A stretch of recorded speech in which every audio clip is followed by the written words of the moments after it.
The Sports Source is brought to you by Fast Frame. Turn your memorabilia into a work of art.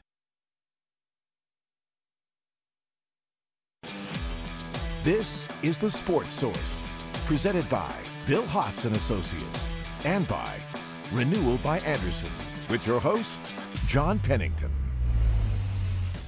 Good Sunday morning. Welcome into The Sports Source, presented by Renewal by Andersen today. Happy to have you with us.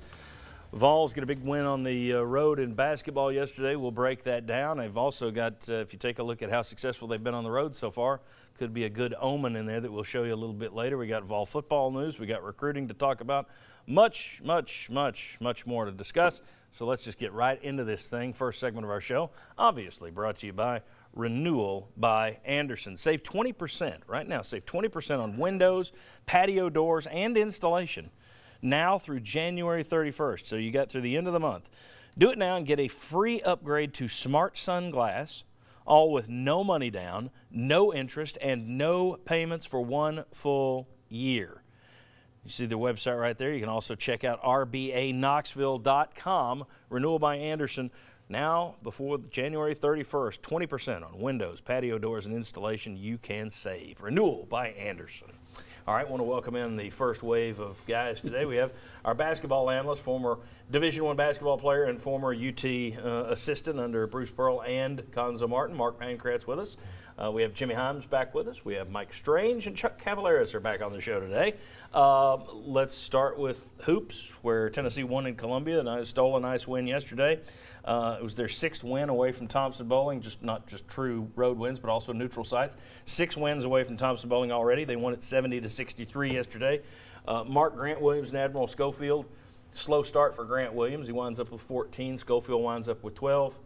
But the story, Lamonte Turner, 25 points, 10 for 10 from the free throw line, 6 defensive rebounds for Lamonte Turner. He carried him yesterday. He did, Mr. Hot and Cold. I mean, he wasn't very good earlier in the week, and then yesterday he was the player of the game. We did a much better job of attacking the rim. I think Lamonte had settled at times earlier in the season, shooting jump shots. He got to the rim a little bit more. Tennessee, the thing I take away from that game outside of Lamonte was just we South Carolina'd them. You know, we were tougher than them. We had 32 points in the paint to South Carolina's only 16. We defended. So it was a good, you talked about being on the road, to show that toughness, that gritness that I've questioned quite a bit here this season. I think we showed some of that yesterday. Gentlemen, in addition, you can talk about Lamonte Turner. Another guy who had a breakout performance yesterday was Derek Walker, freshman, who had, he was in 25 minutes. He was 5 for 5 shooting, 4 rebounds. Pretty good for a kid who hadn't played 25 minutes all season going into yesterday. That's what Mark Pankratz has been waiting on. Yeah. I remember before the year started, Mark said that would be the newcomer that had the biggest impact. There, and you just didn't say South Carolina in January. Well, it said take 3 months. Yeah. But you got it. They need that. I mean, Tennessee doesn't have a lot of real physical players inside, and Walker brings that. So I thought that was huge for them to get that from him. He looked pretty comfortable. I think it's the best he's played. I thought Tennessee really had to have that to win that game. And I don't want to chase a guy, but I predict with Tuesday night when they play Vandy, he'll score 1 point. Maybe. You know, he come back to a freshman, like we see so many freshmen do. But that was a moment of serendipity to have him jump out of nowhere like that and get him 10 points. And they had to have that to get that road win because there were some other guys that didn't produce. Yeah, and you closed the deal, and you were 6 of 6 on free throws and just over the final 2 minutes. And that's one thing you got to do. And I think you can look at the 5 that was on the court at the end of this game. Those are your closers to me. That's the bunch you want to have on there and let them put the game away if they have a chance to put it away.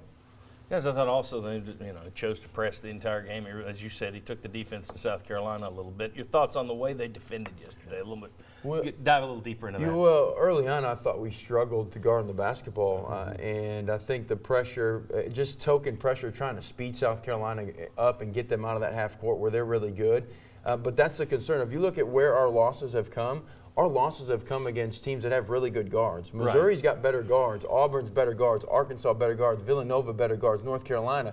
Teams like South Carolina with a better interior, we match up well against. And so I think leading into this week, you're going to have to see, can we continue to defend the ball? And if not, we're going to struggle in some of these games. Thoughts on their defense? Well, I thought they did a good job overall, but there were a couple of things that did bother me. I thought they left the three-point shooter a couple times too often early, and I thought they allowed too many drives to the basket. Once they fixed those things, I thought the defense played pretty solid against South Carolina. But those were two things defensively Tennessee did that I wasn't particularly crazy about. My defensive problem with it is South Carolina got like 15 offensive rebounds, I think. Yeah. A lot of second chance and third chance points. I will say what we do, we're bad, maybe because we're so bad at guarding the ball at times, but what we do, our rotations are really good. We had 7 blocks yesterday. We take a couple charges. Guys are rotating. They're not standing on help side defense, which helps the guys that are struggling guarding the ball. And the defense stepped up, but South Carolina still for them, I think it was like a season high for them. It was just over 57%. They were averaging 5 threes a game. They hit 10. And one time, I think it was almost like 6 in a row or something. But you're saying if you can hit that shot, then so be it. I think they had only 8 field goals that weren't threes. I think they had 18 field goals, South Carolina did, and 10 of them, I believe, were threes. Is that right? So it's, if that's the formula for Tennessee, you'll take that. If you can make those shots like Kentucky, that's to me, that's the way you play Kentucky too. And we'll talk about this a little later, and we got some numbers that I want to show you. And I've talked about it before this season, but I continue to say it. I know they lost at Columbia, and the people are upset about that. And he lost at Arkansas by 2 points in overtime. People, when you foul out 4 guys, people are upset with that. You want to win all the games. I get it. This team plays well on the road, or should I say, they're not intimidated. I mean, neutral site on the road, and I don't know how many people grasp just how difficult that is. When you look around college basketball, pretty much the way you separate the good from the bad teams are how do they look on the road.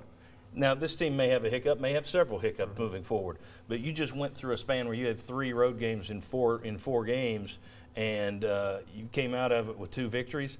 I think you take that any day. I love the mentality of this team that they may not win, but when you put them on the road, which bodes well for tournament time, they're not going to freak out just because they got the refs against them or they got the crowd beating down on them.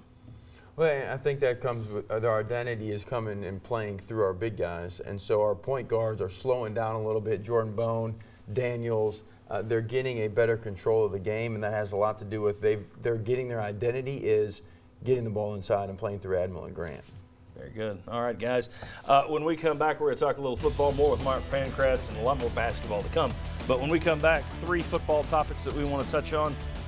Dormady, Hardesty, Jennings. Come on back. We'll discuss.